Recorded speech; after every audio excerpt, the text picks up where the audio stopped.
Bonjour à tous et j'espère que vous allez bien, que vous avez passé une excellente semaine. Aujourd'hui, on va voir la place de Christ au sein d'un couple. On va aborder ce sujet avec le pasteur Philippe Leduc. Bonjour Philippe, ça va ? Bonjour, ça va bien, merci. T'as passé une bonne semaine ? Oui, très bien. Et le pasteur Pascal Rodet. Comment vas-tu Pascal ? Très bien, merci. Alors, la femme et l'homme et Christ dans le couple. Quand je pense à ça, je pense à beaucoup de choses. Il me vient tellement d'idées que... Déjà, est-ce que les hommes et les femmes sont égaux ? C'est difficile de répondre à cette question. Avec ça Non, Dieu a créé l'homme et la femme. Et la femme. Ouais. Déjà, il y a une petite distinction. Il y a une distinction. La semaine dernière, à table, ça va vous paraître un peu macho ce que je vais dire, mais dans le sens des hommes.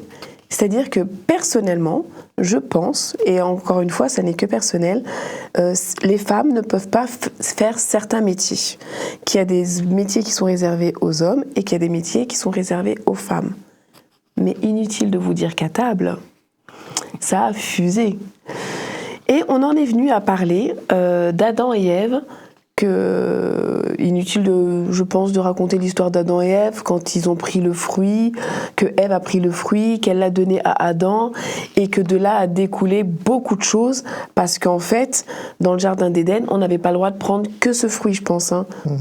Voilà. Et du coup tout le monde dit c'est la faute d'Ève, c'est la faute d'Adam. Vous pensez que les couples sont un peu comme ça aujourd'hui ? Est-ce que à se rejeter la faute, l'un sur l'autre. Je t'ai dit qu'on allait manger quelque part. Non, tu me l'as pas dit. Oui, c'est un petit peu l'histoire des couples, beaucoup. Mais après, c'est la dose d'amour qu'il y a dans le couple, qui fait qu'on peut surmonter ça ou pas. Pour certains, ils n'y arrivent pas et ils se séparent. Pour d'autres, ils dépassent cela. Et puis après, il y a les malentendus aussi. Ou les sous-entendus qui ne sont pas compris. Il y a plein de choses. C'est la vie d'un couple. Mars et Vénus, je pense que c'est ça. Est-ce que tu peux nous lire Éphésiens 5, versets 21 à 24, s'il te plaît ? Oui, mais je te préviens, attention, c'est un texte... c'est très violent. Un peu rude. On va l'expliquer après. D'accord. Obéissez les uns aux autres par respect pour le Christ, les femmes à leur mari comme au Seigneur. En effet, le mari est le chef de sa femme, comme le Christ est le chef de l'Église. Le Christ est le sauveur de l'Église qui est son corps. Comme l'Église obéit au Christ, les femmes doivent obéir pour tout à leur mari. Mais Philippe, qu'est-ce que tu viens de me dire là ? Mon mari qui regarde l'émission, tu imagines bien que ce soir, il va me dire « Femme, obéis-moi ». Je t'avais prévenu que c'était un texte assez violent. Mais il faut l'expliquer justement, il faut lui mettre le contexte. Et puis bien...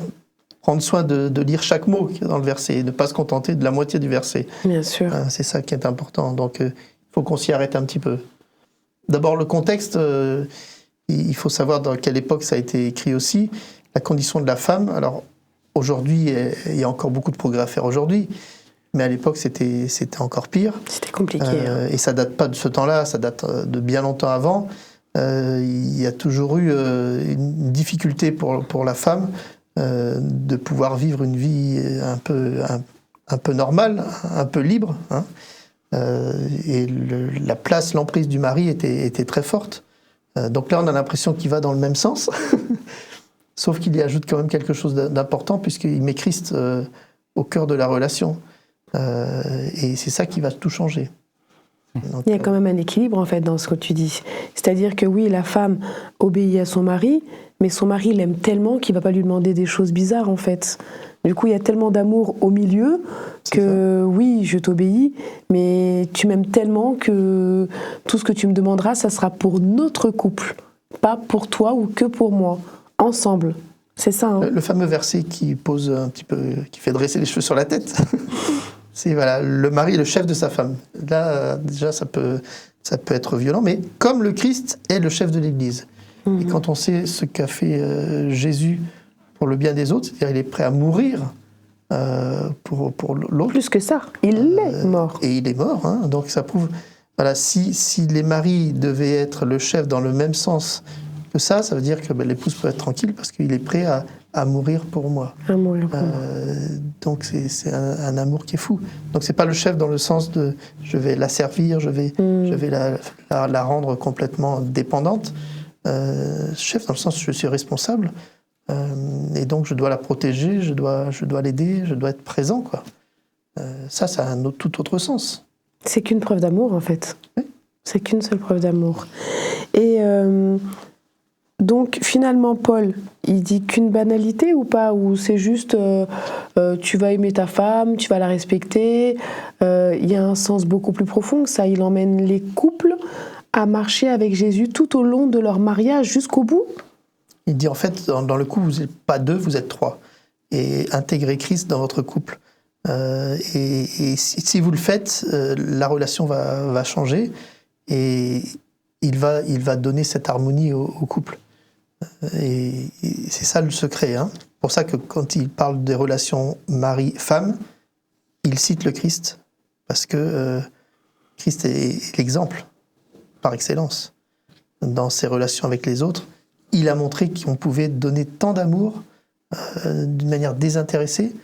Alors si on vit ça au niveau d'un couple, c'est magnifique. Pascal, est-ce que tu penses que parfois il y a quand même des inégalités entre les hommes et les femmes qui font que même si on met Christ au sein du couple, ça peut parfois dérailler? Alors il y a toujours eu, et c'est ça le problème, des inégalités, c'est évident. Inégalités qui sont lointaines, comme il a été précisé ici. La problématique du foulard pour les femmes n'est pas d'hier ou d'avant-hier. On a très loin, même autour de 1000 avant Jésus-Christ, déjà des textes qui impliquaient que la femme doit être voilée et qui est cantonnée à une partie des travaux ou de son travail de maison, etc. Donc c'est pas l'inégalité existe depuis longtemps. Et elle existe encore aujourd'hui, il y a encore du travail à faire, parce qu'en effet, il y a quand même le texte de Paul dans la Bible qui dit « il n'y a plus ni homme ni femme », dans le sens où avec Christ, chacun a un rôle à jouer et au même niveau de respect, en tous les cas. Et pour approfondir tout ça, est-ce que tu peux me lire toujours dans Éphésiens 5, mais le verset 25 à 33, s'il te plaît? Alors, ça, c'est la partie pour les hommes, justement. Ah, c'est ça qui est, ça va, on va pouvoir respirer un peu, là, tu vas pouvoir respirer. Marie, aimez votre femme comme le Christ a aimé l'Église. Il a donné sa vie pour elle, afin qu'elle soit sainte. Il l'a rendue pure par l'eau et par la parole. Il a voulu que l'Église se présente devant lui, pleine de gloire, sans tache, sans ride, sans aucun défaut. Il a voulu qu'elle soit sainte et sans reproche. À son tour, un mari doit aimer sa femme comme il aime son corps. Aimer sa femme, c'est s'aimer soi-même. Non, personne n'a jamais détesté son corps. Au contraire, on le nourrit, on en prend soin, comme le Christ le fait pour son Église. Alors ça, j'ai un petit hic. C'est-à-dire qu'il dit que personne ne peut pas s'aimer soi-même, en fait. Mais parfois, ça, je l'ai lu aussi toujours dans Signe des temps, d'ailleurs, j'ai vu un article là-dessus qui disait que si chaque personne dans un couple n'a pas guéri ses blessures, se mettre en couple risquerait d'être compliqué. Et du coup, ça serait difficile pour l'autre de l'aimer autant qu'il s'aime lui-même, puisqu'il a des difficultés à s'aimer soi-même. Alors c'est justement ce que Paul veut dire. Alors le texte, la phrase qu'il donne, c'est vraiment « Non, personne n'a jamais détesté son corps ». Ça, c'est dans la... j'ai envie de dire, dans la perspective la meilleure qu'il puisse y avoir. Ou alors il faut être morbide pour se détester complètement et au point de mourir. Mais ça arrive, il y a des gens qui ne se supportent pas. Il y a des gens qui ne supportent pas leur corps, qui ne se supportent pas, qui ne supportent pas leur caractère. Et c'est là que ça commence après, parce que ça a une influence sur les autres, et donc y compris sur son conjoint ou sa conjointe. Et donc c'est là toute la difficulté. Mais du coup, est-ce que je pourrais comprendre que finalement l'homme doit choyer sa femme, en faire une princesse? Ah, ça c'est sûr, c'est pas moi qui vais te dire le contraire. Merci. Non, c'est vrai. On pourrait s'arrêter là, mais je vais te laisser continuer. Non, c'est vrai, mais pour en revenir à l'estime de soi, Dieu nous a exhortés à l'aimer lui, Oui. son prochain comme soi-même. Et en effet, l'estime de soi est importante. Dieu nous rappelle qu'il est notre créateur. Et donc, si on dit « je suis mauvais, je suis pas bien, je suis moche », quelque part, on est en train d'insulter un peu Dieu qui est le créateur. Comment lui, si parfait, Il peut rater. créer une créature moche? C'est pas possible. Donc, c'est en contemplant Dieu et en se nourrissant du fait qu'il est le créateur que mon estime va pouvoir remonter et dire oui, j'arrive à m'apprécier et donc à apprécier les autres. Parce que c'est en effet compliqué quand on a cette mésestime de pouvoir vivre des relations saines parce que on est trituré par plein de choses avec ça. Comment on pourrait intégrer Christ dans notre couple pleinement ? De la même manière qu'on intègre Christ dans notre vie personnelle, parce qu'avant d'être vie de couple, il y a vie individuelle. Il y a en fin de compte plusieurs temps dans une vie de couple. Il y a d'abord moi et ma relation avec mon Dieu, dans mes lectures de la Bible, dans les temps de prière. Seigneur, qu'est-ce que permets-moi aujourd'hui d'accomplir des paroles de sagesse, pour reprendre le sujet de la semaine dernière. À partir du moment où je suis en bonne relation avec mon conjoint, ma conjointe, à moi, après, ensemble, d'avoir une relation avec Dieu. Dans des temps de prière, pour avancer aussi dans cette vie de tous les jours, en demandant la même chose, ensemble, nous deux, que nous puissions apporter des paroles de sagesse, des actions de sagesse, etc. Philippe, je connais 2 couples qui vont pas très bien et je sais pas comment les aider. Est-ce que si je leur demande de prier un peu plus, est-ce que Jésus, en se connectant un peu plus à Jésus, quelle piste on pourrait leur donner ? C'est très dur de pouvoir s'immiscer dans l'intimité d'un couple, surtout s'ils ne sont pas demandeurs. Certains refusent d'être aidés et de consulter quelqu'un. S'ils donnent cette perspective-là, alors oui, il y a peut-être des choses à leur dire. Retrouver ce ciment qu'ils avaient eu il y a quelques années et te remettre au centre de leurs préoccupations, remettre tout sur la table, reconstruire quelque chose. Et le domaine de la foi, de la spiritualité, fait partie de ce ciment-là.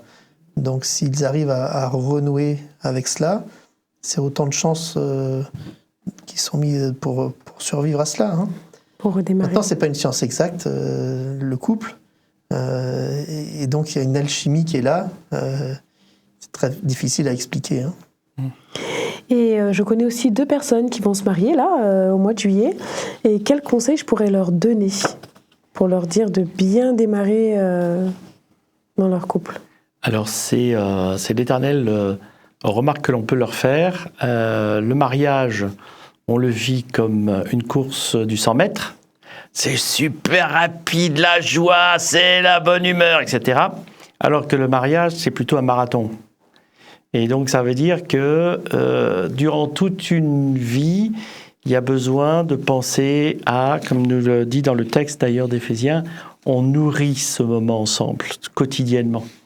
Et le secret d'un mariage réussi, c'est ça, c'est d'arriver le plus régulièrement possible, d'avoir des temps ensemble, de vivre des actions ensemble, des expériences spirituelles, relationnelles, et faire des choses ensemble. Ça, c'est important.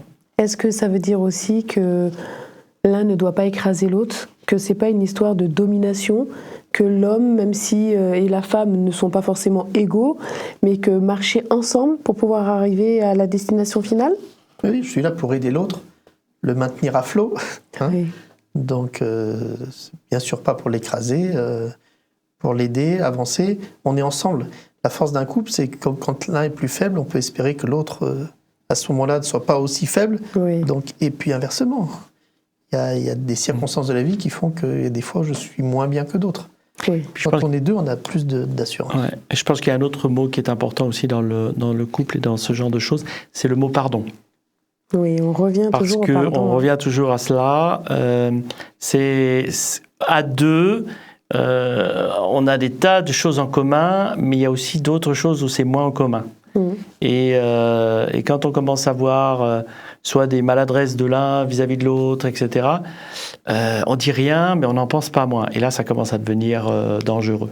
Il y a Donc, communication. Alors, en communication, mais le pardon passe par la communication. Hein. Il faut oser dire, là, ce que j'ai fait, c'est pas bien. Là. Tu m'excuseras, mais il faudra bien me pardonner. Mais là, il faut faire le pas. Hein. Si je reprends tout ce qu'on a vu ces derniers temps, il y a beaucoup de choses qui reviennent, comme le pardon, la sagesse, avoir de la bonté, comme l'association ADRA qui aime aider les gens. On doit pouvoir avoir envie de porter les autres ou de les aider. Et tout ça, ça pourrait nous aider à marcher avec Christ. La patience aussi. Et la patience, oui, on a vu la patience. Ça ne marche pas sans la sagesse. C'est ça. En tout cas, je vous remercie beaucoup. Merci d'avoir vu ce sujet avec moi, d'avoir abordé ces sujets. Pour tous ceux qui nous écoutent, tous ceux qui nous regardent, merci d'avoir passé ce temps avec nous. Je vous souhaite de passer une excellente semaine et à bientôt pour une nouvelle émission.